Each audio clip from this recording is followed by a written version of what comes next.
ishlamas ekan, oyoq qo'llar bitta joyda ishlaydigan odam biz qila olmaymizmi, sog'lom bo'lib turib To'ppa-to'g'ri. deganman-da. Gul yo'nalishi bo'yicha sizni tajribangiz juda ham katta ekan, 10 yillik. Agar xo'p desangiz, shu yo'nalish bo'yicha sizni bir bosh qilsakda, ustoz bo'lsangiz va o'quvchilarga o'zingizni tajribalaringizdan bo'lishib, ularga to'g'ri yo'nalish ko'rsatsangiz, nima deysiz?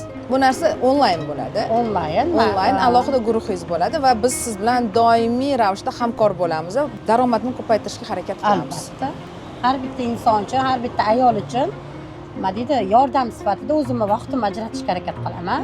Xudo xohlasa. Unda siz bizani gul yo'nalishidagi ustozimiz bo'lasiz, xudo xohlasa. Albatta. Meni ham o'zimni ham ustozlarim bor-da. Bu yo'nalishga birinchi o'rinda qaynotam ustozlik qilgan bo'lsa, yana bitta ustozim, eng kuchli ustoz. Men faqat onlayn telefon orqali gaplashganman-da u inson bilan. Imkoniyatim chetlangan deb aytganlar-da, mayli, endi men u darajada deb o'ylamaganman. Faqat mana shu barmoqlarda telefonda anaqa qilar ekanlar.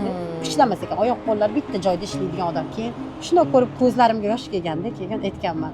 Nahotki shu inson qilyapti shuncha ish. Biz qila olmaymizmi, sog'lom bo'lib turib To'ppa-to'g'ri. deganman-da. Hech ham bilimlarini, tavsiyalarini ayamagan insonlar. Shunaqa insonlar ko'paysin. Beminnat yordam beradigan inson. Beminnat yordam berganlar.